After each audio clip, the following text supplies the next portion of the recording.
Simply put, trauma damages the brain.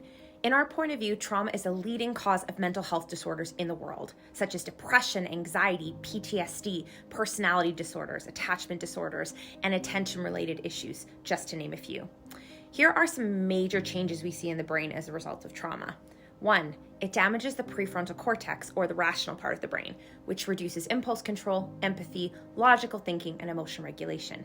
2, it damages the hippocampus, which is in charge of memory and learning. And when this is damaged, people sometimes struggle with telling the difference between living in a dangerous past or being safe in the present. And they also can struggle with learning from their mistakes.